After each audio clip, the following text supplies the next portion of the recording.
The pro-digital currency Rishi Sunak and his family are linked to a China-backed tech firm that is working to introduce digital IDs and the social credit system.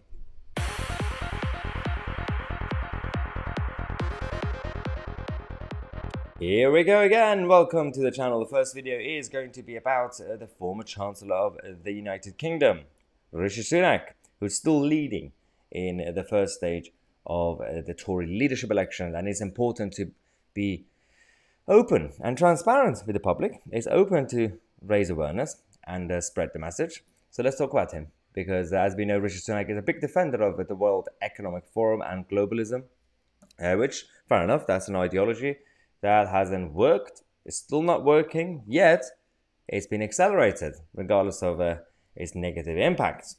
Well, the ultra version of it, at least. So he and his family, they have always been in favor of corporatism, let's just say, not necessarily capitalism. And now he's being criticized because his family, his father-in-law, have a company, the whole gang. And people say, well, it's his family. He might not be a believer in those ideas. Well, are you sure about that? Because it's the same Rishi Sunak that essentially introduced and pushed for the implementation of a Bank of England's very own digital currency that you can use to program and centralize all decisions and control. It's not like cryptocurrency that's decentralized. So let's talk about the company, because he's clearly on the same side.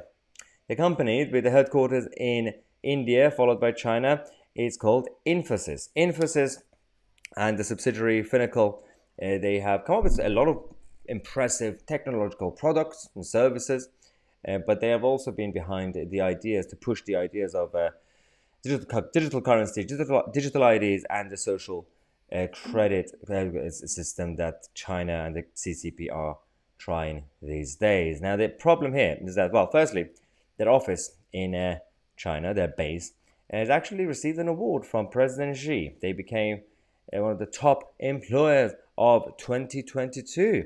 So well done, Infosys. Right.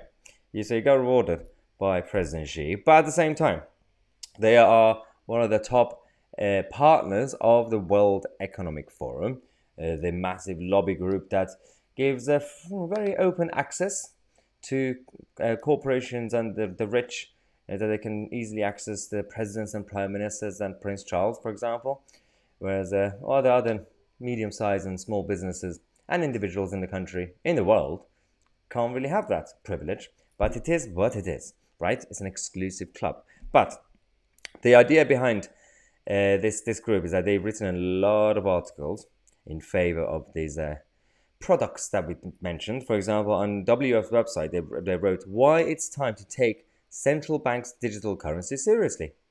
They said, who can blame the People's Bank of China when it announced in February that it would be destroying cash collected in high-risk environments such as public transport, markets, or in hospitals. They've also said that the potential for China here is immense. If the RMB, which is the digital currency, is adopted broadly as a system to streamline trade and reduce risk, China could become the world's trade banker as well as its factory.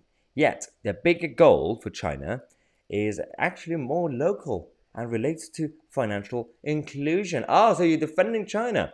That, by the way, China are the innocent ones. They just want to go more local. They just want to focus on financial inclusivity, inclusion. that would have been a different thing. But it is what it is, because when you look at everything else they've done, there are so many articles that you can actually check out if you do some digging. What we're going to do for you is digital identity can help advance inclusive financial services. They wrote this a year ago. And since then, no one's really debated these idiotic ideas that they come up with. What are you talking about here?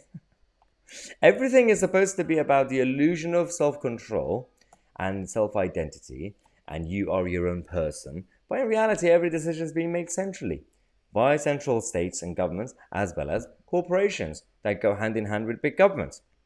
WF's another promo for them is about shaping the future of financial and monetary systems.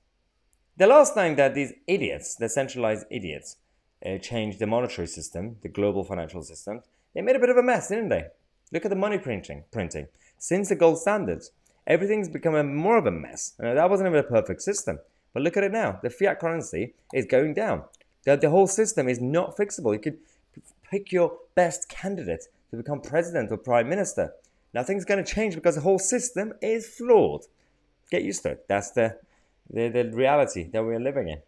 This is the new Matrix. So that's a metaphor, by the way. We're not actually in the Matrix, I think.